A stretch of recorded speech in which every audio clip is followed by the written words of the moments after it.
lembaga-lembaga riset kementerian. Jadi, kalau tadi dikatakan Mbak Rana, BRIN itu dari LIPI, bukan, itu memang gabungan dari semuanya, dan semuanya melebur, berubah semua strukturnya, termasuk apa yang ada di unit kerja saya, di pusat riset yang saya koordinasi sekarang, ini isinya campuran. Jadi bukan orang LIPI saja masuk ke satu unit kerja, kemudian orang BPT ke unit kerja yang lain, tidak. Kemudian tadi sudah di-mention ini rekam jejak saya dulu dari S1 di Undip, kemudian S3 di South Australia, S2 saya enggak. Jadi kalau ditanya pengalaman S2 jangan ya, saya enggak punya pengalaman S2. Kemudian publikasi sampai saat ini ada 120 lebih dan 70 diantaranya Scopus Index. Dan saya juga punya beberapa, paten yang 2 sudah granted dan 6 baru diregister. Riset adalah kekuatan untuk kita bisa menembus segala keterbatasan. Inovasi adalah visi yang kita segerakan untuk masa depan. Kita tidak bisa sendiri. Kita harus bersama untuk membuatnya menjadi nyata. Kita tumbuh di bumi Indonesia, tempat yang magis dan penuh keajaiban. Terbentang di antara dua benua dan samudera, kaya akan keanekaragaman kultur dan biodiversitas. Indonesia dan kita adalah paduan yang dibutuhkan untuk mewujudkan visi besar di masa mendatang.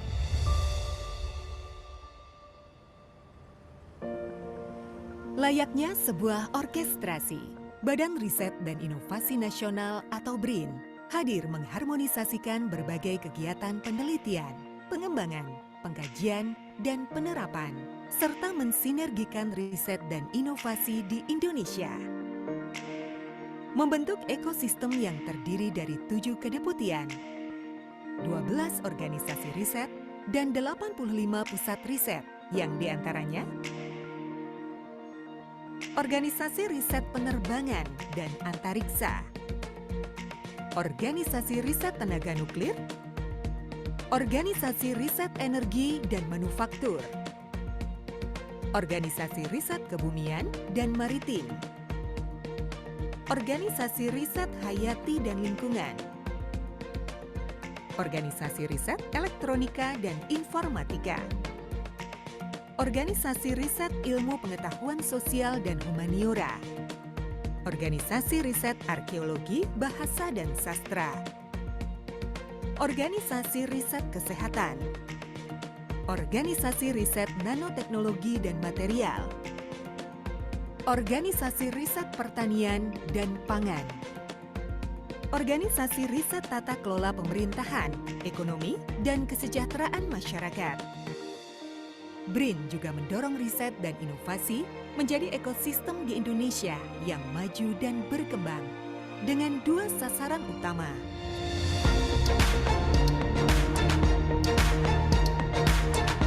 BRIN menyadari potensi luar biasa putra-putri bangsa dalam bidang ilmu pengetahuan dan teknologi.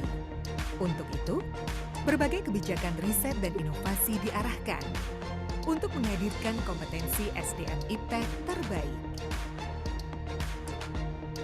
Menghasilkan berbagai program unggulan sebagai bentuk komitmen BRIN terhadap periset, inovator, serta masyarakat luas dari berbagai disiplin ilmu di seluruh negeri.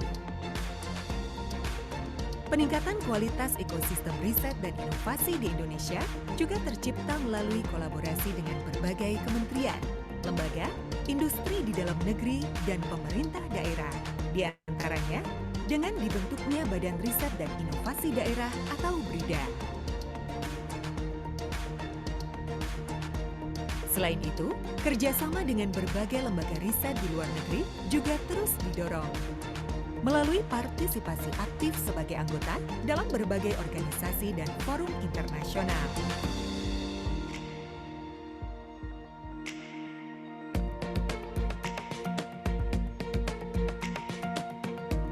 BRIN menata alur riset riset sehingga lebih efektif dan efisien dengan mengintegrasikan sumber daya manusia, infrastruktur, dan anggaran dari berbagai lembaga litbang JIRAP.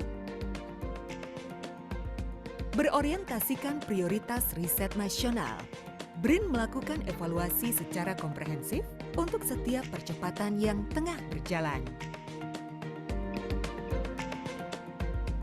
Upaya tersebut didukung melalui pengelolaan berbagai fasilitas riset dan inovasi yang tersebar di 17 provinsi di Indonesia dan akan terus bertambah mengikuti perkembangan kemajuan IPTEK.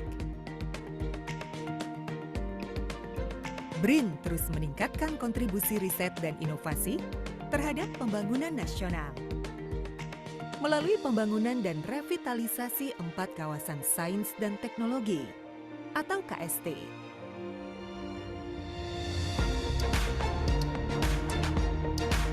Sebuah kawasan terintegrasi berupa fasilitas laboratorium riset, laboratorium pengujian, fasilitas industri, baik startup maupun UKM pada skala kecil atau uji coba, ruang kantor tenan, coworking space, ruang pertemuan, ruang pameran, dan fasilitas pendukung lainnya.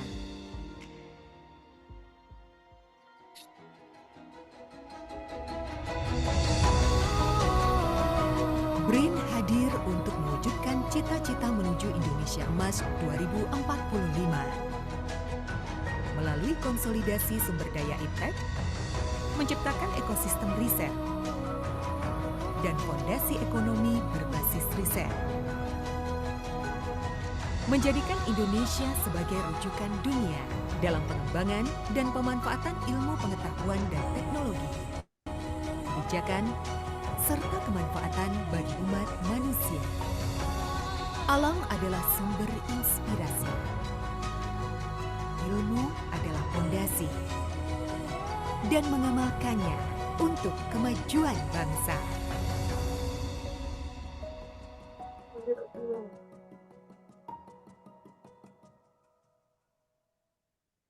Ya, itu tadi profil BRIN.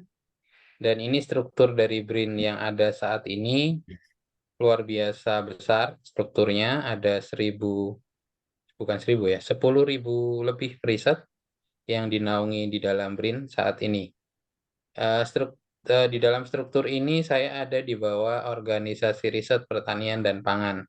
Di dalamnya ada 7 pusat riset, salah satunya adalah pusat riset teknologi dan proses pangan. Secara struktur sendiri, struktur yang segitu besarnya tadi kira-kira terbagi menjadi 3 fungsi utama, yaitu yang fungsi pendukung kebijakan ada di 3 deputi, ada di 2 deputi, ada deputi 3, deputi RIDA, deputi kebijakan pembangunan dan kebijakan riset inovasi, kemudian ada 4 deputi untuk funding agency dan matching fund. Itu ada deputi bidang SDMI, fasilitasi Risnov, infrastruktur Risnov, dan pemanfaatan Risnov. Sedangkan kami yang di organisasi riset itu sebagai executing agency. Ya gampangannya kalau kita di pabrik, ini bagian produksinya ada di kami. Sedangkan yang 2 lagi ini bagian manajemen, yang satunya bagian operasional, kira-kira seperti itu. Manajemen kebijakan dan operasional. Khusus untuk pusat riset di tempat saya, di Pusat Riset Teknologi dan Proses Pangan, ini berawal dari biodiversitas pangan Indonesia yang ada berbagai macam. Nah, di antaranya tentu saja pemanfaatannya ke bidang keanekaragaman hayati atau biodiversitas.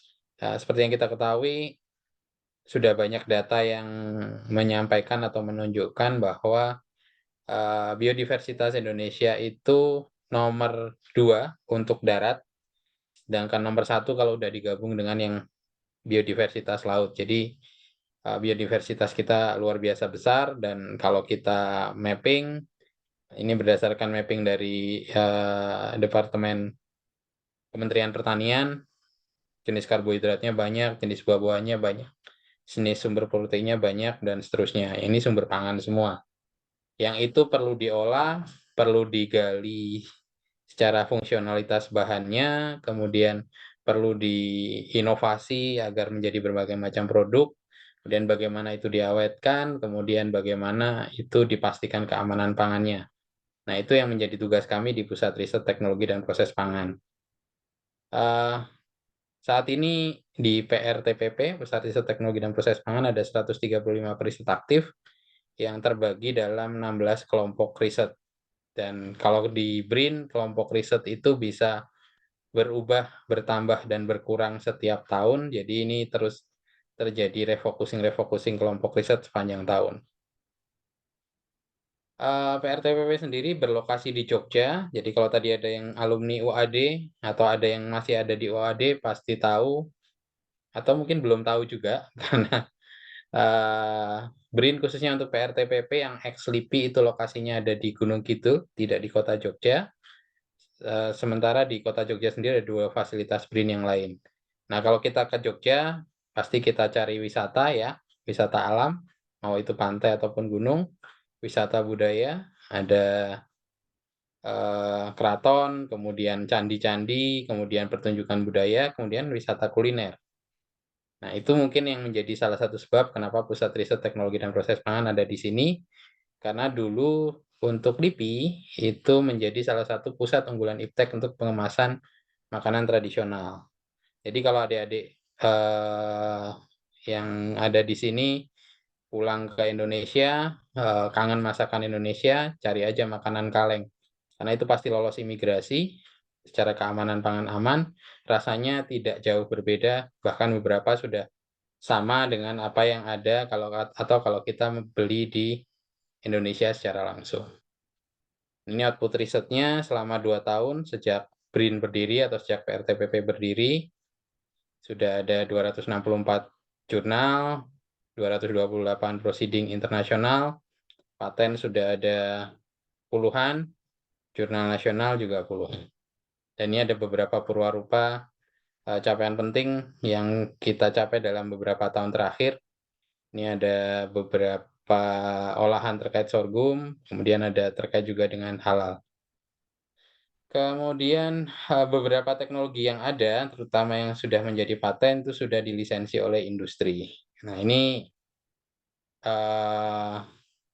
menjadi gambaran bahwa riset itu dari hulu sampai hilir ya.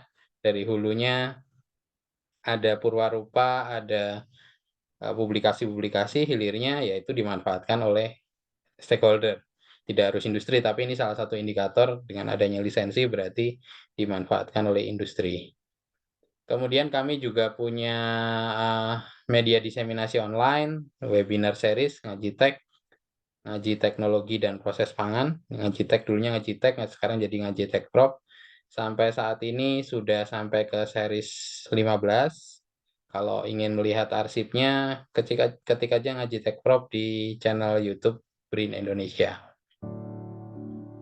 Nah, Dengan ini mengucapkan peresmian PRTPP Bismillahirrahmanirrahim, Fasilitas Riset Pangan 2 tahun yang lalu di oleh Pusat Bapak Riset Wakil Presiden. Teknologi dan Proses Pangan, Badan Riset dan Inovasi Nasional sebagai laboratorium rujukan riset halal Indonesia, saya nyatakan diresmikan.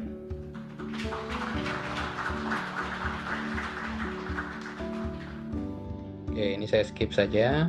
Ini sebenarnya masih agak panjang.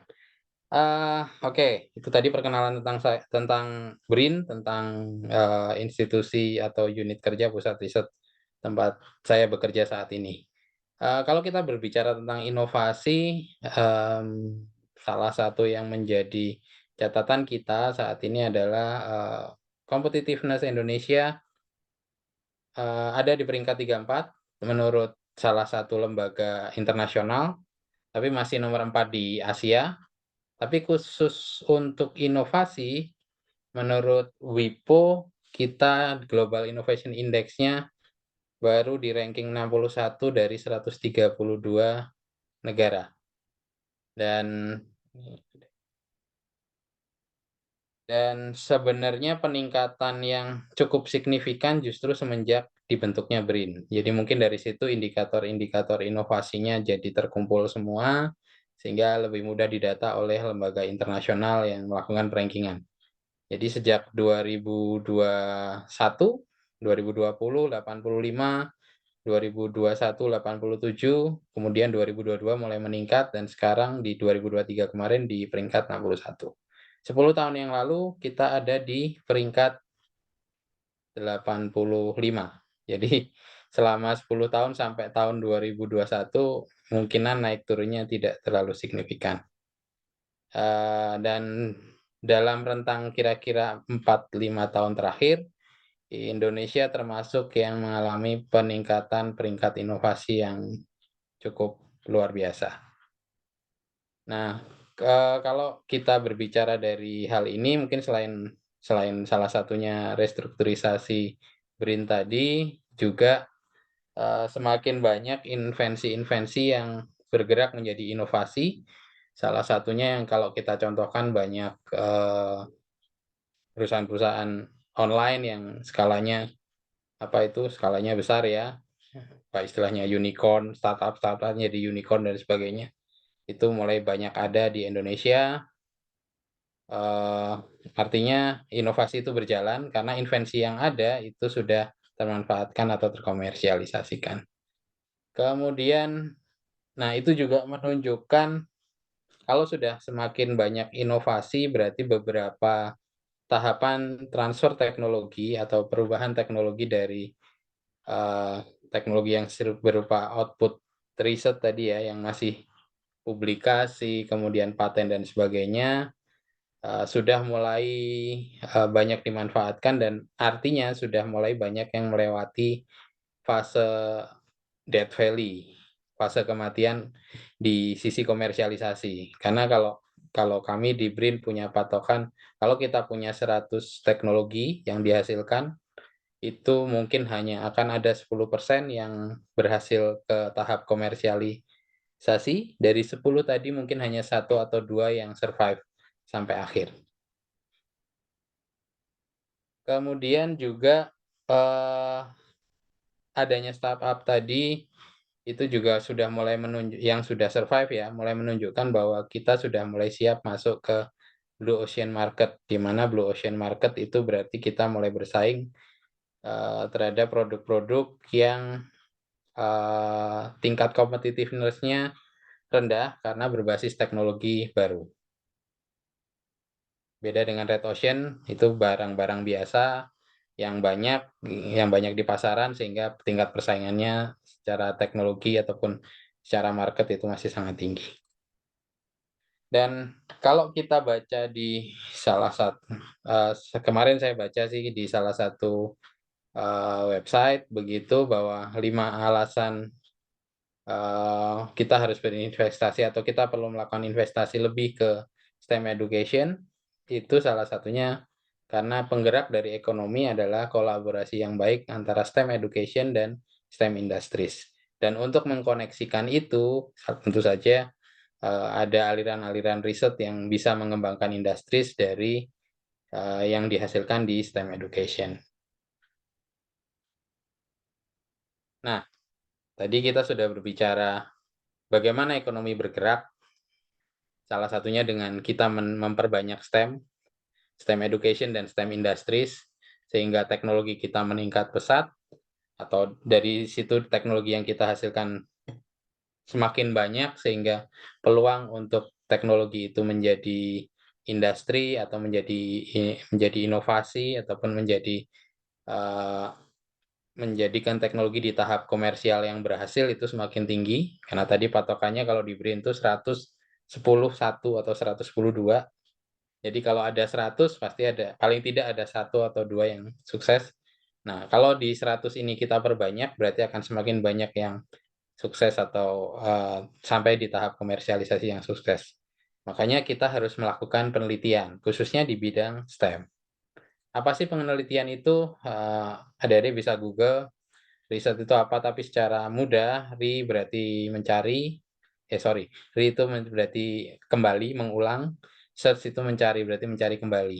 Khususnya yang ada kebaruan-kebaruannya. Jadi menggali lebih dalam apa yang sudah dihasilkan sebelumnya ataupun yang mungkin belum dihasilkan, itu sehingga ada kebaruan yang muncul di situ. Nah, tujuannya tentu saja untuk menemukan solusi masalah dan salah satunya tadi ya, pada akhirnya kalau kita bicara outcome, akhirnya menggerakkan perekonomian. Dan harapannya tentu saja khususnya kalau yang sekarang sedang menempuh tesis, disertasi, sedang studi lanjut begitu ya, harapannya proyek yang dibuat itu tuntas. Tapi kenyataannya nanti tidak seperti itu. Nanti saya jelaskan di belakang. Dan yang menjadi ciri-ciri dari penelitian ilmiah itu pelaksanaannya harus terstruktur, sistematis.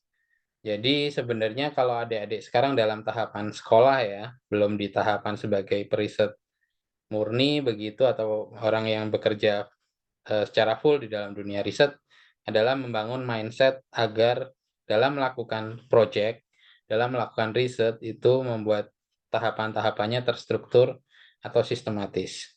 Kemudian setiap tahapan, setiap apa yang dihasilkan, itu usahakan logikanya masuk. Karena kadang-kadang kalau kita berbicara di bidang STEM khususnya, belum tentu teorinya ada, tapi secara logis kita bisa bisa perbandingkan dengan hasil-hasil yang pernah dihasilkan ataupun ya kalau ada teorinya sih itu akan lebih baik. Tapi kalaupun tidak ada, itu jangan terus kemudian, "Wah berarti penelitian saya salah." Belum tentu. Kita harus lihat logis atau tidak. Kemudian harus kritis dan cermat, kalau ini secara secara umum riset pasti seperti itu. Kemudian hasilnya terukur, apalagi di bidang STEM, karena mostly apa yang dihasilkan dalam bidang STEM itu mostly kuantitatif. Walaupun tidak menutup kemungkinan ada yang kualitatif juga. Kuantitatif artinya apa? Ada ukurannya, ada angkanya, ada nilainya. Kemudian yang paling penting dari riset adalah dapat diulang atau direproduksi. Makanya biasanya kalau adik-adik melakukan riset di bidang STEM ini pasti ada ulangannya dan ada persen error-nya berapa. Nah, kalau kita berbicara itu tadi tentang apa sih riset, apa saja sih sebenarnya jenis-jenis penelitian itu berdasarkan bidang ilmunya, eee, kalau kita ingin bedakan ada ilmu dasar, ada ilmu terapan. Termasuk kelompok ilmu dasar, matematika, fisika, kimia, geofisika, biologi, dan geografi. Ilmu terapan, ada ilmu teknik, kedokteran, teknologi pertanian, ekonomi, dan lain-lain. Walaupun saat ini, mungkin terminologi ini sudah tidak terlalu valid digunakan karena umumnya riset-riset yang dilakukan, eee, khususnya kalau di Indonesia ya, mungkin kalau di luar, dengan ketersediaan fasilitas yang ada, riset-riset dasar ini masih sangat kuat atau masih sangat membuka peluang untuk dilakukan, tapi kalau di Indonesia mostly diterapkan dan sifatnya kolaboratif. Nah, ilmu dasar dikembangkan, lewat penelitian yang biasa disebut sebagai penelitian dasar atau fundamental research, kemudian yang kalau terapan applied research.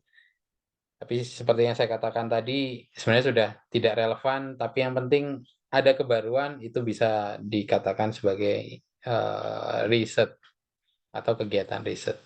Kemudian ada jenis penelitian yang dibagi berdasarkan bentuk datanya. Ini tadi sudah saya singgung, ada yang kuantitatif, ada yang kualitatif. Kuantitatif tentu saja ada angkanya, kalau kualitatif tidak ada angkanya. Biasanya kalau di STEM, yang sedikit berbeda dengan apa yang ada di ilmu yang lain begitu, khususnya mungkin di 2 bidang ilmu yang tadi yang di sebelah tadi ya, sosial dengan kesehatan, biasanya kita menemukan fenomena terlebih dahulu baru kemudian dikuantifikasi. Jadi, biasanya kita melihat efeknya dulu, biasanya kalau melakukan riset pendahuluan, efeknya seperti apa. Jadi, umumnya yang dilihat awalnya kualitatif, tapi diperdalam dengan kuantitatif, kemudian dikuantifikasi. Yang banyak terjadi seperti itu. Sedangkan kalau di, bidang sosial ataupun kesehatan sebaliknya. Jadi mereka mengelola banyak sekali data, kemudian dari data kuantitatif itu misalkan ada perbedaan-perbedaan atau sesuatu yang aneh begitu ya dari data yang diperoleh. Nah, dari situ baru kemudian eee, digali lebih dalam lewat riset kualitatif. Nah, kemudian juga ada jenis penelitian berdasarkan tipe rancangan penelitian. Ini yang saya sampaikan yang kemungkinan terkait dengan STEM, ada tipe rancangan penelitian historis atau yang terjadi pada masa lampau. Kalau untuk di STEM biasanya terkait dengan riset gempa, jadi prediksi gempa, prediksi sesar dan sebagainya, kemudian penyebaran flora dan fauna, ini bidang biologi ya. Kemudian eksploratif, ini hubungan dalam masalah yang luas dan kompleks, misalkan geologi dan bencana, eksplorasi suatu senyawa, suatu bahan, biasanya di bidang kimia. Kalau sosial budaya kan di bidang yang lain. Kemudian deskriptif, mendeskripsikan apa yang terjadi, misalkan taksonomi flora dan fauna. Kemudian eksperimen. Nah, ini yang paling banyak ada di kegiatan riset bidang STEM. Ini paling banyak eksperimen. Menjelaskan yang akan terjadi apabila variabel-variabel tertentu dikontrol atau dimanipulasi secara tertentu. Ini yang kebanyakan riset-riset yang ada di bidang STEM terkait dengan eksperimen. Merubah variabel tertentu agar hasilnya lebih optimal. Kemudian atau ada hipotesa tertentu kemudian diuji dan sebagainya.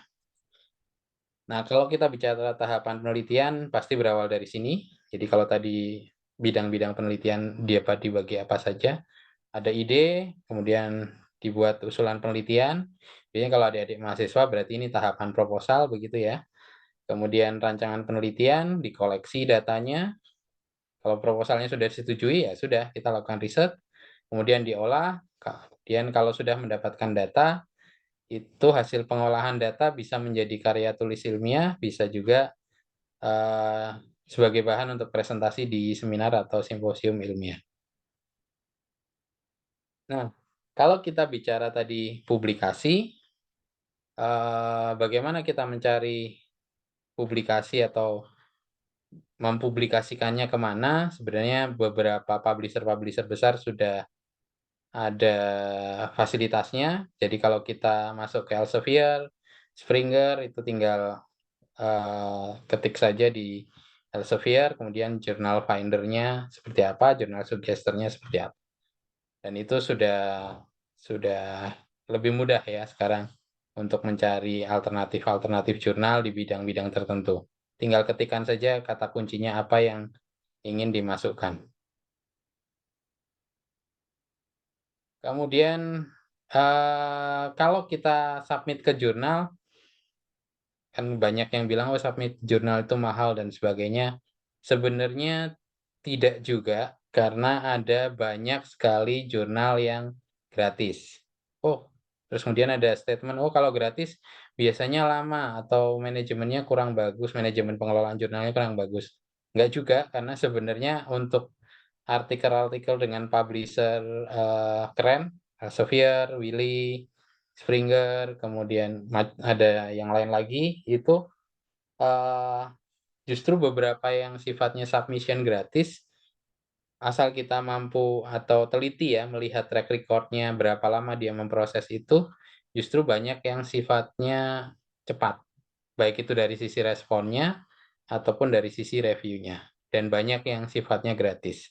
Nah, kalau kita ambil contoh di sini, misalkan untuk Elsevier, kalau open access memang kebanyakan berbayar. Kemudian sorry, kalau yang hybrid ini ada opsi berbayar, ada opsi gratis. Nah, kalau yang Wiley ini, adik-adik nanti bisa googling ya, mencari list-nya ini kebetulan saya screenshot-kan dari, download-an Excel database mereka. Jadi, eee, ini bisa dilihat, bisa di-googling, bisa dicari dan tidak semuanya berbayar. Bahkan yang gratis banyak dan gratis pun tidak berarti lama. Gratis itu bahkan lebih cepat. Kemudian saya juga diminta dalam ininya ya, dalam dari panitia kemarin, tadi masalah jurnal. Kemudian bagaimana kita bisa mendapatkan pendanaan? Tentu saja kalau pengen dapat pendanaan riset, ya apply. Gampangannya seperti itu. Apply-nya di mana saja? Banyak tempatnya. Kalau adik-adik yang ada di luar negeri, bisa tanya ke kampus, apalagi kalau di dalam negeri juga ada, biasanya ada pendanaan ini ya, pendanaan untuk doktoral, kalau di luar, di kampus-kampus biasanya menyediakan, tinggal tanya ke supervisornya, atau kalau ingin mengejar yang lebih prestis, silahkan ada banyak funding luar negeri yang menyediakan pendanaan itu juga. Nah, kalau untuk BRIN, pendanaannya bisa diakses di pendanaan Risnov BRIN Go ID. Ada berbagai macam tipe, BRIN kompetisi, ekspedisi, invitasi, startup, dan sebagainya yang bisa diakses oleh eksternal itu RIM kompetisi, kemudian khususnya RIM kompetisi, ini bisa diakses eksternal, kemudian RIM kolaborasi, ini bisa diakses eksternal. Invitasi juga sepertinya bisa. Kalau yang lain memang kebanyakan untuk ke internal BRIN. Nah, untuk bidang risetnya sendiri yang menjadi fokus saat ini adalah bidang pangan, kesehatan, dan energi. Itu yang menjadi fokus utama dalam riset yang dilakukan di Indonesia saat ini. Dan sampai tahun ini, jadi 2 tahun berjalan, kegiatan RIM khususnya yang RIM kompetisi tadi, ini gambaran jumlah proyek yang sedang dikerjakan, pangan mayoritas, energi nomor 2, kesehatan mungkin belum terfoto dengan baik, mungkin masih tersebar di dalamnya, tapi itu menjadi salah satu bagian dari target utama. Kemudian selain skema tadi, saya tadi sempat mention skema RIM kolaborasi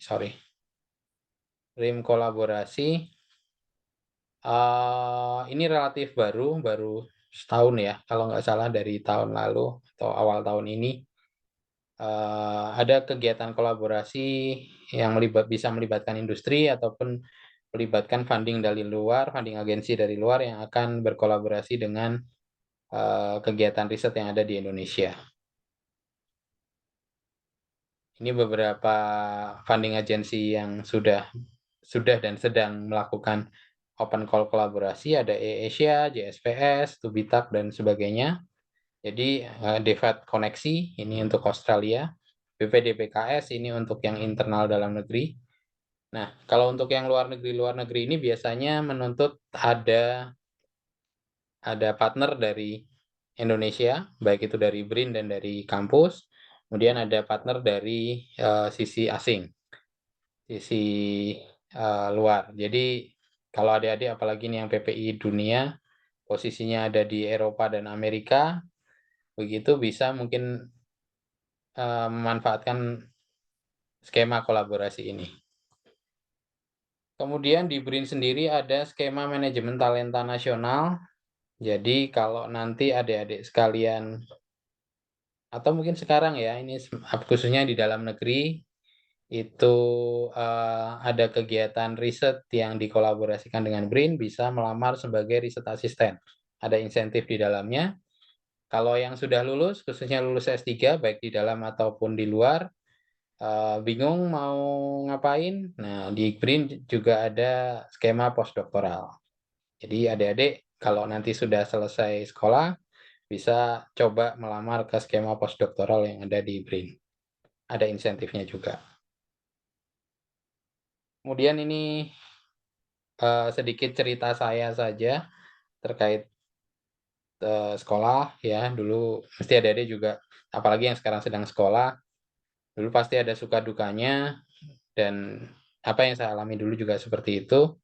Ada naik turunnya. Ini beberapa tulisan non ilmiah yang saya hasilkan selama sekolah, kebetulan difasilitasi oleh PPI. Nah, ini mungkin PPI dunia juga bisa mengumpulkan cerita-cerita seperti ini yang mungkin nanti bisa menjadi inovasi, inspirasi bagi rekan-rekan mahasiswa di seluruh dunia. Dan ini riset saya dulu. Nah, ini yang tadi saya ceritakan, riset itu harapannya tuntas. Tapi apakah riset yang saya lakukan ini tuntas? Proposalnya tuntas. Proposalnya direncanakan sampai tahap implementasi, tapi aplikasinya atau implementasinya ya nggak sampai tuntas. Yang penting lulus. Itu yang menjadi kunci agar adik-adik tidak terlalu tenggelam dengan proyek yang ingin dikerjakan. Jadi kejarlah target sesuai dengan timeline. Jadi jangan, wah aku harus selesai sampai proposalku habis. Tapi Ada batasan-batasan yang adik-adik harus pahami itu bahwa kalian perlu segera lulus, baik itu mungkin karena beasiswanya ada batasan waktunya dan sebagainya, termasuk usia, mungkin ada permasalahan-permasalahan lain. Jadi yang penting kalau kita punya project di postgraduate itu yang penting selesai. Bukan, yang penting lulus. Tuntas itu bisa dilanjutkan setelah itu. Karena kan masih ada skema postdoc yang mungkin bisa memperdalam riset yang dilakukan. Dan dulu selama sekolah, ini saya kebetulan pas 4 tahun, dijatah 4 tahun, alhamdulillah pas. Karena dulu memang target saya bukan bukan perfect ya, yang penting selesai. Jadi tahun 2018 menjelang beasiswa saya berakhir, saya sudah deal-deal-an dengan supervisor, "Prof, saya mau lulus tahun depan karena beasiswa saya habis, kecuali kamu mau memberikan saya insentif lebih." Dan saya sudah ditunggu di Indonesia, saya bilangnya begitu. Dan akhirnya, "Oke, yang penting kamu sudah publikasi berapa?" Ya, saya sudah ada publikasi satu di jurnal internasional Q1, kemudian proceeding, oh kalau proceeding itu buat kamu belajar, oke. Ya Q1 kan sudah, kemudian saya punya draft ada 7. Oh ya udah, yang penting kamu tulis disertasimu selesaikan, nanti 7 draft itu bisa diselesaikan setelahnya. Dan itu yang terjadi, di saat saya selesai wisuda itu hanya ada 2 publikasi internasional, tapi sisanya diselesaikan setelahnya. 2 atau 3 ya, kalau nggak salah dulu 3, 3, 3 yang accepted. Jadi 1 publish, 2 accepted. Terus sisanya diselesaikan setelahnya sehingga keluar sampai tahun 2021. Nah, dalam masa saya menyelesaikan studi itu ada beberapa catatan, ada 3 hal yang ini dari profesor saya yang menyampaikan dan termasuk dalam pengalaman saya menjalani itu. Satu, kalian harus keep up. Salah satu contoh keep up-nya adalah ini contoh publikasi di tahun 2008 dengan tampilan data, dengan olahan data yang seperti ini, itu sudah cukup bisa masuk jurnal internasional, impact faktornya tinggi. Tapi 10 tahun kemudian, 2018, kemampuan membuat desain grafis yang baik itu sekarang diperlukan. Jadi adik-adik tidak hanya lagi meng-collecting data, tapi berkreatif untuk menampilkan data itu menjadi sesuatu yang jauh lebih menarik, itu sekarang diperlukan. Itu satu, kemudian yang kedua, ini dasarnya dari pengalaman saya, data tidak selalu sama dengan hipotesa ataupun teori. Tapi bagaimanapun kita harus lebih kreatif dan mencoba menemukan positifnya di mana, uniqueness-nya di mana, dan itu yang kita angkat. Paling tidak dari apa yang saya hasilkan selama studi, ada 3 publikasi saya yang basisnya itu. Hipotesis atau teori saya harusnya ini bisa begini begini begini, tapi tidak terjadi. Satu di proceeding, ini yang tadi dikatakan, ini buat kamu belajar. Karena memang pada saat itu saya belum menemukan finding apa-apa, tapi paling tidak itu bisa ditulis. Tapi kemudian ada 2 publikasi yang lain yang basisnya juga secara hipotesa, secara teori tidak sesuai, tapi kemudian saya mencari uniqueness-nya apa, itu yang diangkat walaupun tidak sesuai dengan hipotesa ataupun teori. Ada 2 lagi, ini kebetulan Q1 saat publish. Dan yang kebetulan yang paling bawah ini adalah publikasi utama saya di disertasi. Jadi disertasi saya tidak tuntas, tapi selesai dengan menemukan keunikan itu walaupun belum tuntas sampai di level aplikasi. Kemudian catatan satu lagi, kalau publikasi kita ditolak, segera move on. Dan itu terjadi di 2 publikasi saya sebelumnya, tadi salah satunya yang tadi ya, yang tidak sesuai dengan teori, saya masukkan ke salah satu jurnal yang common di bidang zeolite, saat itu riset saya bidang zeolite, microporous mesoporous material, di situ langsung ditolak, masuklah ke applied surface science, dan ini SJR-nya lebih tinggi bahkan ternyata. Jadi ditolak, ya sudah move on. Kita masuk ke sini dengan sudut pandang yang sedikit diubah. Tidak melihat dari zeolite-nya, tapi dilihat dari plasma treatment-nya yang mengubah surface dari zeolit itu sendiri. Kemudian ini juga yang terakhir tadi, karena tidak sesuai teori itu memang resikonya ditolak, tapi setelah kita mengubah sedikit sudut pandang, bisa masuk ke jurnal Q1 lainnya. Saya rasa itu, dan ini yang selalu ditunggu-tunggu adalah graduation.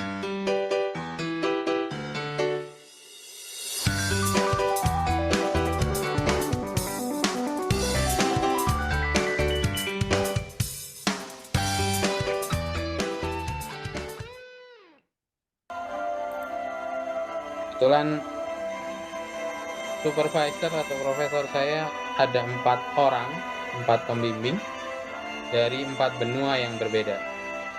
Profesor utama, nah ini Prof. Krasimir Vasilev, dari namanya ketahuan ya, bukan orang Sunda yang jelas, itu orang Bulgaria, ya, dia dari Eropa. Kemudian profesor saya, co-supervisornya ada ada satu lagi, kebetulan dia menghadiri bimbingannya yang lain. Ini ada Prof. Jonas Adayemensah, ini dari Ghana. Kemudian 2 lagi, satu dari India, jadi based on Asia, ada 1 lagi dari Australia sebagai co-supervisor.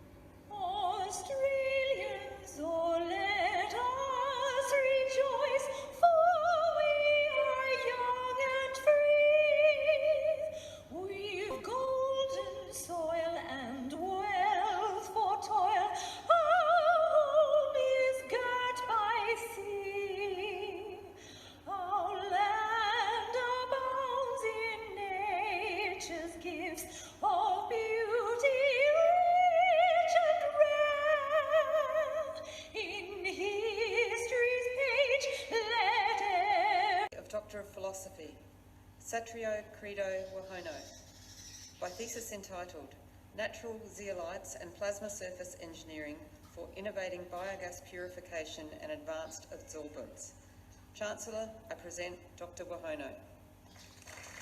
Bisa dilihat dari judul disertasi saya bukan pangan ya saat itu, tapi begitu saya pulang ke LIPI saat itu, pada satu sudah direncanakan akan dibangun laboratorium terkait pangan. Kemudian dalam waktu 2019 sampai 2022 sebelum BRIN berdiri atau BRIN jadi lembaga baru,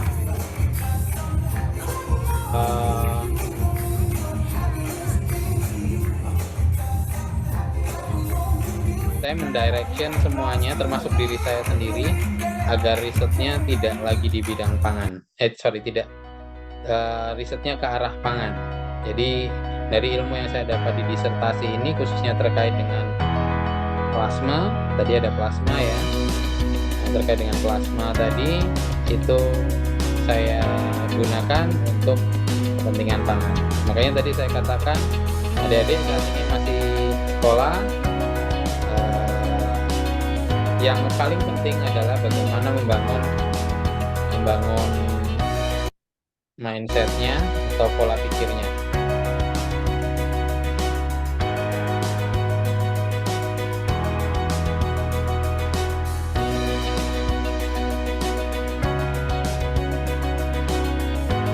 Ini yang dari Australia, yang ini yang dari India, dan ini yang paling galang. Curhat, tapi sudah selesai. Sekarang kita semuanya kolega.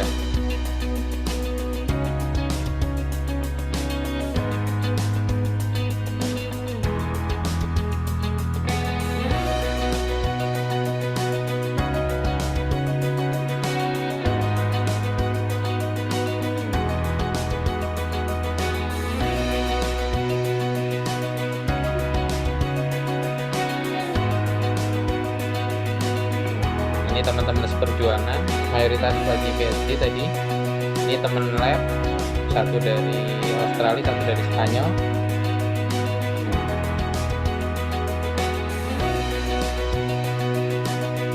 Ini tahun pertama saya dapat 3-minute thesis untuk tahun pertama. Masih masa bulan madu ya. Bulan madu untuk S3 maksudnya.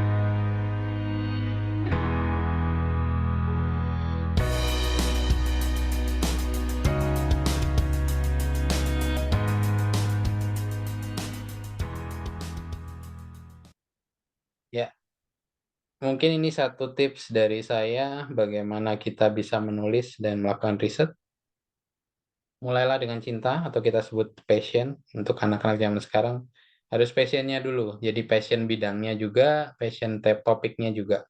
Kalau sudah jadi passion, apapun yang terjadi pasti dikejar sampai dapat goals-nya katanya.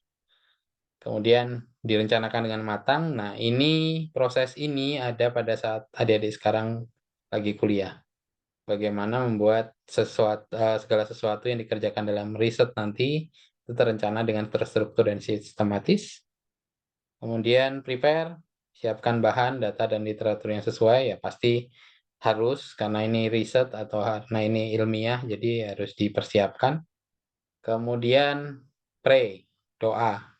Karena dalam doa kadang-kadang kita dapat ilham atau niat menulis yang baru. Nah, ini kalau adik-adik sedang menyelesaikan KTI-nya atau sedang menyelesaikan tesis atau disertasinya, ini naik turunnya di sini. Jadi sering-sering doa, kadang-kadang akan sering dapat ilham-ilham yang baru. Kemudian yang paling sulit adalah ini, kau yang mulai maka kau yang mengakhiri. Mulainya susah, mengakhirinya juga susah. Jadi endingnya harus publish, goals-nya akhir itu harus publish. Dan saya sedang dalam tahap yang ini, apalagi setelah sekarang ada di manajemen. Jadi memulainya kemarin untuk memulai satu project riset itu berat. Kemudian untuk mengakhirinya, membuat itu menjadi sebuah publikasi itu juga bukan hal yang mudah. Dan ini kalau kita sedang melakukan riset, plan-nya pasti bagus, tapi eksekusinya bisa penuh tantangan, tapi usahakan itu selesaikan dalam tahapan-tahapan yang jelas. Ini kita bisa lihat goals-nya, ya jangan lihat garis finish-nya, tapi per stage itu ada goals-nya sendiri-sendiri. Dan selesaikan itu per stage. Nanti pada akhirnya akan sampai di stage yang terakhir. Dan kalau kita melakukan riset, kita bisa Monday, Tuesday, Wednesday, Thursday, Friday, 7 days a week. Every hour, every minute, every second, you know, night after night. I'll be loving you right 7 days a week. Kita bisa kerja sendiri, bisa juga Every second, kerja every kelompok. day, I spend hoping we never change. Love on you, never wait or hesitate to tell me what is on your mind. Really do enjoy your company. I think you would agree. Just where you'd rather be is right here with me. Make my day in every way. No, I'll be okay when you are around. I just want to stop worrying about what could come. I really like it here in your arms, thinking this is where I belong. I had no doubt in my mind we would make it far. Now I fear a change, one time to stop waiting for an argument. Monday.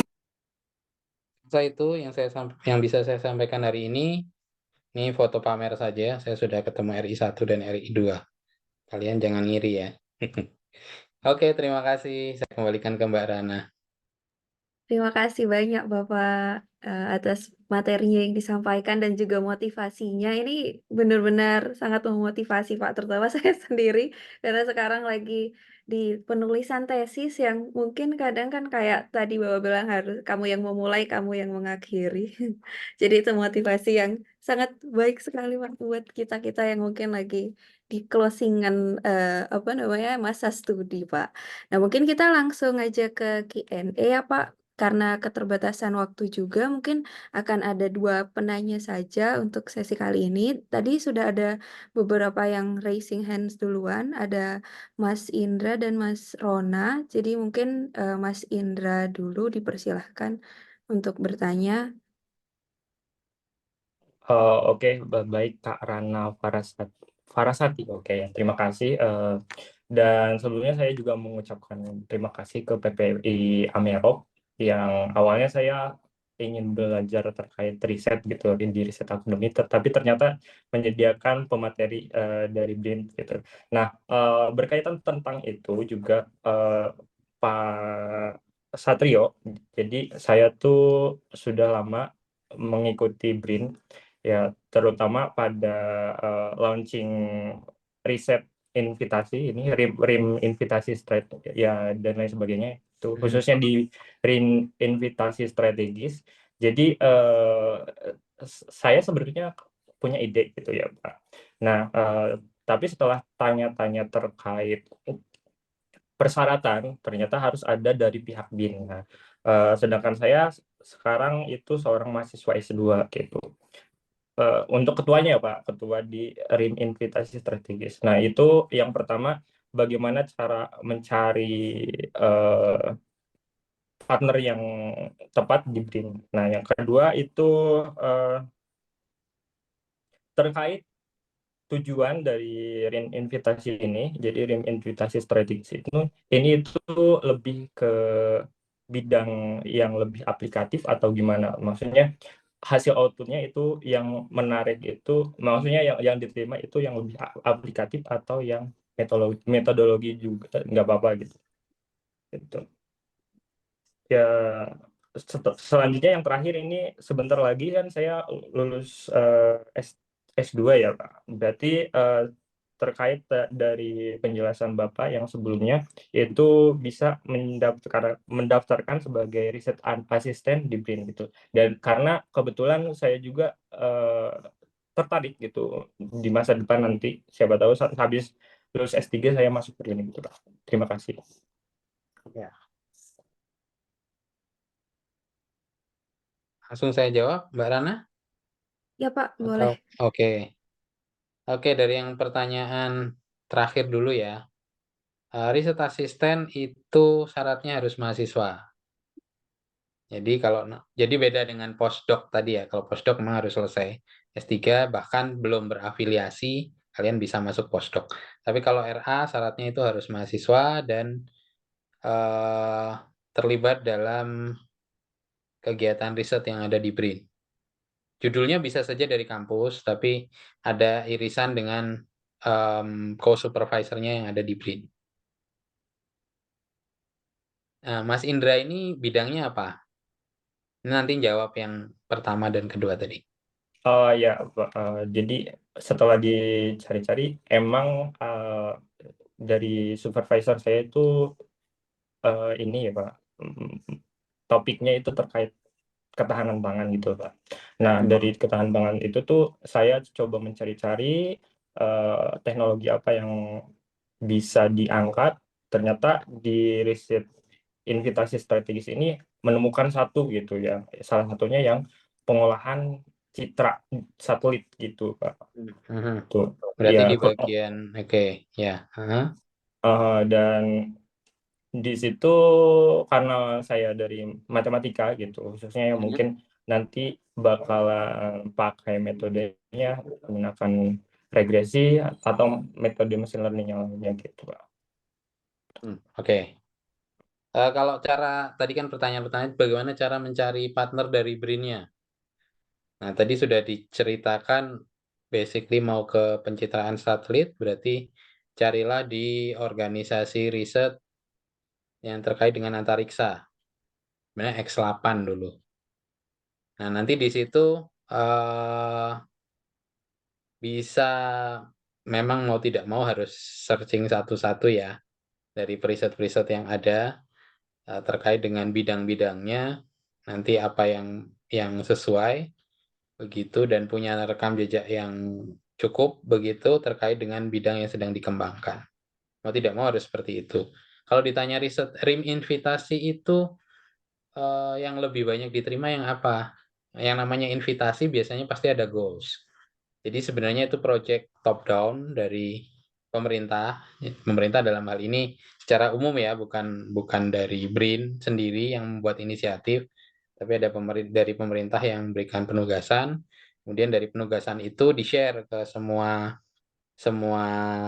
apa cendekiawan di Indonesia, termasuk dari kampus, untuk bisa mengerjakan itu bersama-sama. Karena BRIN juga menyadari tidak semua ahlinya ada di BRIN, pasti ada juga yang di kampus-kampus. Jadi kalau ditanya aplikatif atau fundamental atau metodologis, tadi kan seperti itu. Saya rasa kalau RIM invitasi pasti goals-nya ke aplikatif. Gitu.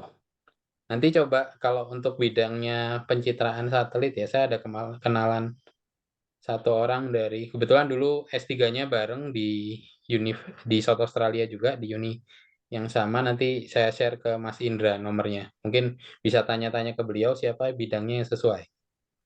Ya, Itu ya. terima Kebetulan dia kasih Pak. juga X8 dulu. Ya, Mhm. ya, terima kasih Pak Satrio. Oke. Terus Terima kasih terjawab Pak, semua ya terima Mas kasih Indra Mas ya. Indra. Ya, alhamdulillah terjawab semua. Aha. Nah, nanti kalau mau RA deket-deketin aja teman-teman yang di OR tadi antariksa. Nah, di situ tanyakan apakah ada proyek yang bisa dikerjakan, kemudian nanti bisa secara beriringan cari beasiswa S3, bisa pakai skema DBR, Degree by Research-nya BRIN. Moga-moga BRIN tahun depan masih ada ya. Dan programnya masih ada, karena ini kita juga nunggu Oktober ya. Saya buka aja, kita nunggu Oktober apakah program-program itu masih bisa dijalankan atau tidak.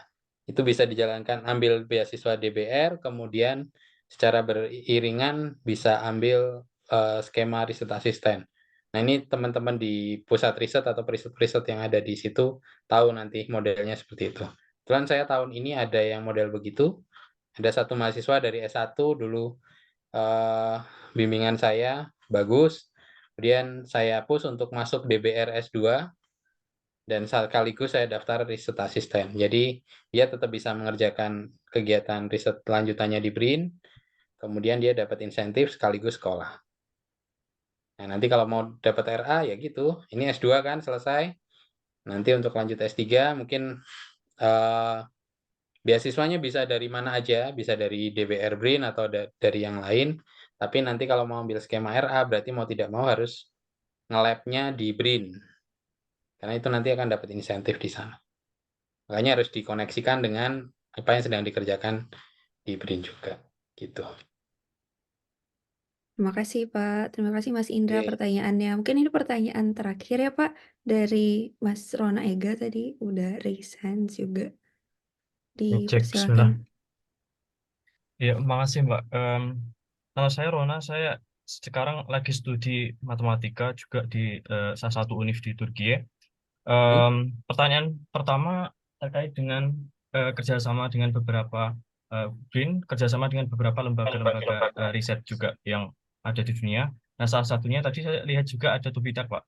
Ya, ada Tubita. Berhubung saya sekarang pun ada 2 proyek dengan guru saya di Tubitak, saya sedang mengerjakan ikut terkait dengan climate change, algoritma machine learning dan climate change juga. Yang satunya terkait dengan computer vision. Nah, itu yang saya kerjakan dengan guru saya. Nah, untuk yang bagian kerjasama ini, saya mohon penjelasan lebih mungkin lanjut lagi Pak. Mungkin ada proyek-proyek apa gitu yang disediakan gitu antar kerjasama Ibu. Mungkin saya juga bisa apply gitu dengan teman-teman Indonesia saya gitu. Soalnya saya kalau di sini proyeknya dengan orang-orang Turki gitu. Mungkin dengan kerjasama itu bisa membuka riset saya gitu dengan orang-orang Indonesia karena kerjasamanya dengan lembaga Indonesia. Satu itu, yang kedua terkait dengan sustainable dari project sendiri. Nah, mungkin selain menjadi seorang periset, ada juga mungkin niatan untuk bisa melanjutkan ini sehingga bisa lanjut dari startup. Nah, itu kira-kira skemanya dari BRIN itu gimana ya Pak agar riset yang dari hulu tadi bisa sampai ke hilir dan itu Pak bisa berlanjut gitu sehingga menjadi sebuah produk yang terus-terusan bisa terimplementasi gitu ya. Salah satunya bisa jadi startup dan sebagainya. Nah, berhubung background saya yang ada di matematika dan juga artificial intelligence. Terima kasih, Pak. Oke, makasih Mas Rona.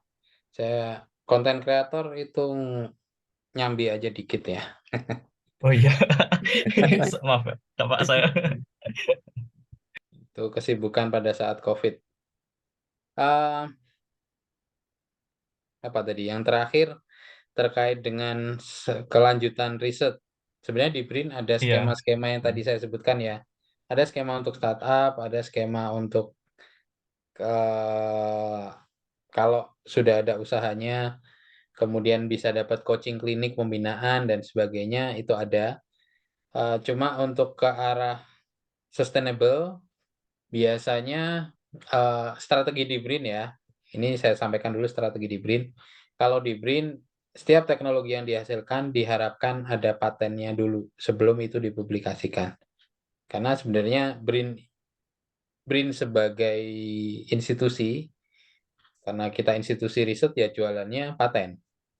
Makanya tadi saya sampaikan ada paling tidak sudah ada 5 lisensi di tempat kami, walaupun kalau lisensi pangan tidak akan mahal-mahal. Beda dengan lisensi mungkin kalau di tempatnya Mas Rona ya, di bidangnya Mas Rona, artificial intelligence, terus kemudian terkait dengan software dan sebagainya itu pasti lebih lebih value-nya lebih tinggi lah. Nah, itu yang menjadi kunci bagi kami untuk jualan teknologi saat ini ya. Nah, di sisi lain kita juga sedang mengembangkan kolaborasi dengan industri dari awal.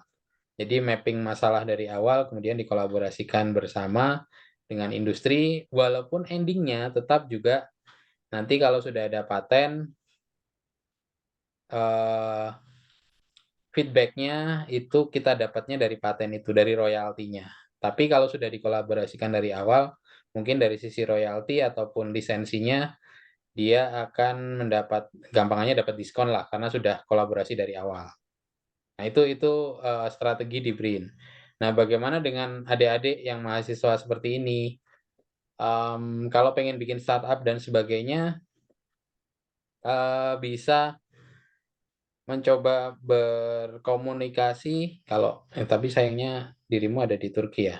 Tapi kalau di Indonesia bisa mencoba berkomunikasi skema startup dengan Deputi Pemanfaatan Riset dan Inovasi. Nah, nanti di situ ada pembinaan tidak hanya terkait dengan pengembangan teknologi yang sudah dihasilkan, tapi juga bagaimana coachingnya ya, ya mirip-mirip lah dengan coaching yang dilakukan di beberapa institusi mungkin di Dikti dan sebagainya. Cuma perbedaannya di sini ada pendampingan teknologinya juga, termasuk pengembangan ke depannya seperti apa. Itu terkait dengan sustainability dari riset, kelanjutan dari riset.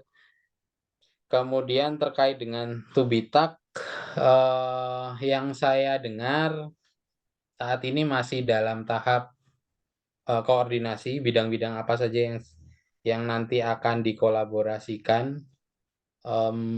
Saya rasa AI, kemudian antariksa, nuklir, dan satu lagi halal itu masuk ke dalam bidang yang akan dikolaborasikan.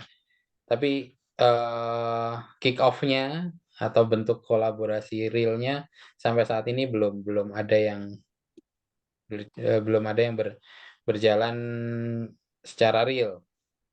Tapi kalau Mas Rona ingin komunikasi lebih jauh dengan teman-teman yang ada di artificial intelligence, nanti kalau pas ke Indonesia main saja ke BRIN khususnya yang ada di Bandung karena bidang-bidang riset khususnya terkait dengan AI, informatika, elektronika, yang cerdas-cerdas itu ada di sana. Jadi main saja ke sana nanti bisa bisa komunikasi dengan teman-teman periset yang ada di pusat riset terkait. Kira-kira begitu ya, Mas Rona. Iya, terima kasih banyak, Pak. Oke. Kemudian ini sebenarnya ada beberapa pertanyaan Iya, di Pak, chat, saya izin. jawab sedikit ya. Oh, mau dijawab sekarang, Pak. Soalnya sepertinya teman-teman udah pada mau masuk ke main room, Pak. Oke. Kalau boleh izin, Pak, nanti saya tanyakan PC mungkin, Pak, ke Bapak dan saya lanjut ke jawabannya ke penanyanya, Oke, kalau baik. boleh. Iya, terima Baik, kasih, kalau Pak. gitu. Oke. Terima kasih Bapak untuk waktunya. Mungkin kita dan teman-teman bisa masuk ke main room dulu. Mungkin terakhir untuk foto bersama kan Pak, sekalian closing. Ini sekalian reminder juga buat teman-teman. Jadi Research Academy ini webinarnya nggak cuma hari ini ya teman-teman. Di minggu depan dan sampai 14 Juli itu setiap hari Minggu kita ada sesi webinarnya dengan tema yang macam-macam. Jadi mungkin teman-teman bisa dipastikan dikosongkan jadwalnya buat belajar bareng karena narasumber kita nantinya itu bakal sangat-sangat inspiratif juga dan bakal banyak ngebantu kita untuk membuka sekalian brainstorming gitu ya Pak untuk peneliti muda ini. Gitu. Mungkin kita masuk ke main room dulu kalau gitu. Terima kasih Bapak Satrio waktunya. Siap, sama-sama. Terima kasih. terhambat gitu ya. Tapi tidak apa-apa. Ini sebagai pelajaran juga bagi kami. Waduh, udah pada datang nih. Selamat datang kepada teman-teman yang sudah mengikuti kelas STEM ya. Ada Kak Farah dan ada Pak Satrio. Halo, selamat datang Pak Satrio. Terima kasih banyak telah menyempatkan waktu dan kesempatannya untuk menjadi narasumber pada kelas STEM ini.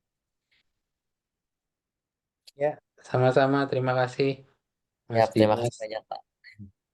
Terima kasih juga kepada moderator kita di kelas STEM, Kak Rana, selaku moderator di kelas STEM. Terima kasih banyak telah menemani teman-teman semua. Mungkin kita sembari menunggu ya teman-teman, nanti kita akan adakan sesi foto bersama. Jadi teman-teman semua silakan untuk dapat berkenan membuka kameranya masing-masing, karena setelah ini kita akan melakukan foto sesi bersama. Teman-teman yang baru datang dari kelas STEM juga, saya mau reminder bahwa nanti minggu depan di tanggal 16 Juni akan ada kelas kembali. Jadi standby dan ditunggu info selanjutnya. Info selanjutnya akan ada di Instagramnya, mohon maaf, Instagramnya PPI Daerah Kawasan Amerika Eropa. Jadi silahkan nanti teman-teman yang mau ikut, mungkin pada kesempatan kali ini ikutnya di setengah kelas dan mau lagi ikut kelas. Jadi silahkan untuk mendaftar dan ikut di minggu depan. Kayak gitu. Mungkin ada satu kelas lagi yang masih belum ke main room. Kita tunggu ya teman-teman ya. Sembari menunggu, boleh teman-teman silakan untuk membuka kameranya masing-masing dan harap berkenan untuk membuka kameranya masing-masing karena kita akan melakukan foto sesi bersama. Jadi teman-teman yang belum membuka kameranya silakan untuk membuka kameranya masing-masing.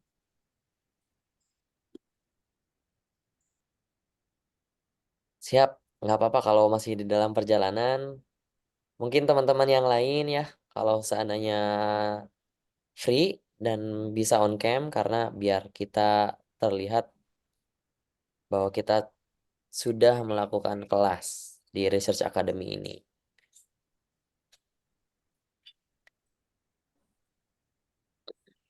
Baik teman-teman, mohon izin untuk menunggu terlebih dahulu.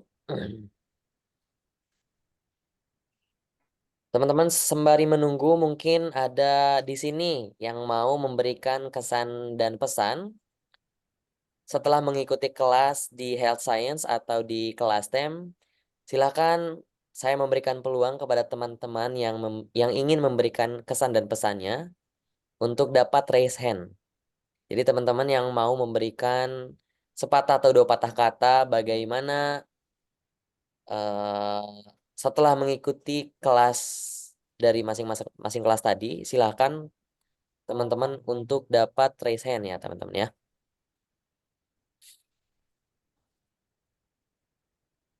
Boleh teman-teman mungkin ada di sini.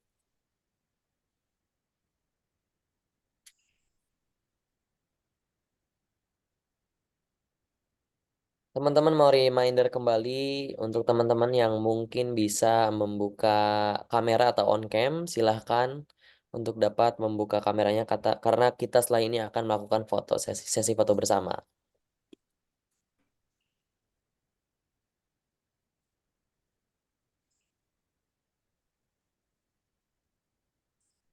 Baik, mungkin udah masuk ya, Mas Denizar. Ada Mas Denizar di sini? Belum ada ya? Sepertinya udah pada mulai masuk ke main room Udah mulai masuk ya? grupnya Oke, Mas siap. Denizar. Mas Denizar udah di main room. Sebelumnya mohon izin Pak Rana, terima kasih. Sebelumnya izinkan saya memberikan ucapan terima kasih banyak kepada narasumber-narasumber kita. Boleh memberikan tepuk tangan kepada narasumber-narasumber kita, teman-teman. Karena telah memberikan waktu dan kesempatannya sampai jam 10 malam ya. Pak Satrio, kemudian ada Pak Masteria, ada Pak Najib. Terima kasih banyak telah meluangkan waktu dan kesempatannya.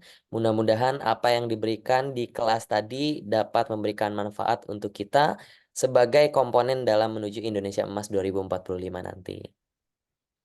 Terima kasih banyak juga saya haturkan kepada teman-teman yang sudah mengikuti kegiatan kita pada hari ini. Boleh teman-teman kita lakukan sesi foto bersama. Setelah ini, saya minta tolong mungkin kepada Mas Faras Ramadan untuk melakukan foto. Silakan Mas Faras. Kalau udah Oke, cam, silakan teman-teman. Kita lakukan sesi mungkin foto bersama. teman-teman yang belum open cam bisa open cam dulu biar kita adain sesi foto bareng.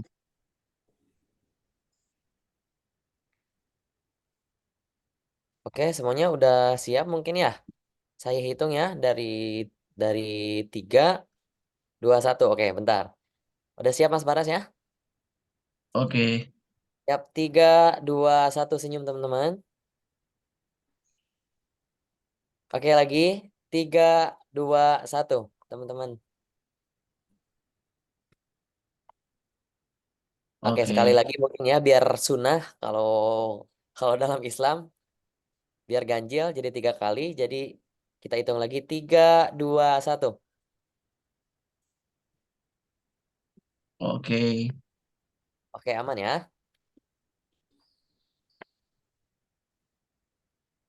Oke, terima kasih banyak Mas Farnas.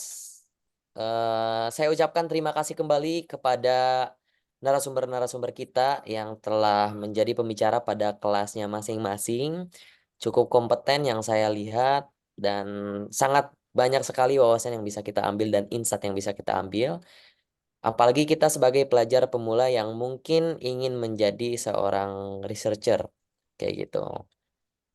Terima kasih banyak sudah meluangkan waktunya kepada Bapak Satrio, kemudian Pak Masteria dan Pak Najib. Terima kasih banyak sudah memberikan waktunya sampai larut malam ini.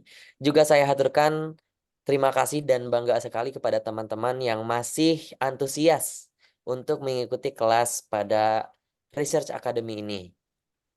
Saya juga ingin mengucapkan terima kasih kepada moderator kita yang telah menemani. Ada Karana, ada Mbak Asya, kemudian ada Mas Denizar. Teman-teman mau reminder kembali bahwa nanti di minggu depan tanggal 16 Juni akan ada kelas. Kayak gitu. Jadi teman-teman silakan jika ingin mengikuti kelas kembali, info lanjutannya ada di Instagram PPI Daerah Kawasan Amerika Eropa. Mohon izin saya pamit undur diri di sini sebagai MC. Sebelum pamit undur diri, izinkan saya memberikan pantun lagi ya, teman-teman. Dari Irian banyak cendrawasih, roti mengembang diberi ragi. Cukup sekian, terima kasih. Semoga nanti berjumpa lagi. Terima kasih banyak, teman-teman. Terima kasih banyak. Semoga kita dapat berjumpa kembali di lain waktu. Terima kasih. Bye-bye. Selamat malam semuanya. Selamat malam, izin live. Izin live. Halo Mas Masteria. Oh, udah live dia. Terima kasih adik-adik. Semangat ya semuanya. Siap, Terima terima kasih kasih. Bapak Pak waktunya. Satrio, terima kasih banyak.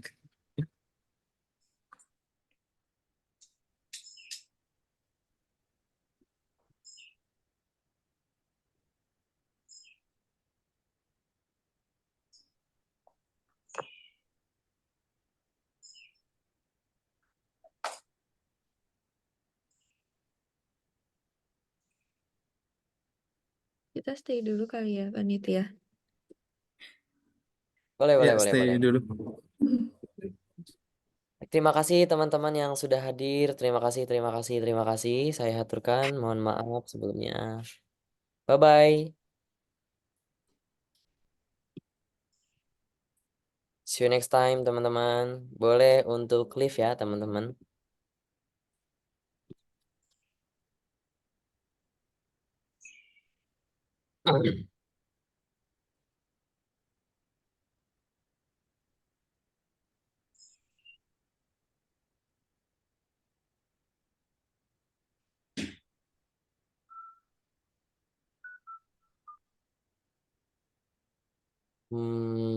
Oke, wait, kita remove ya.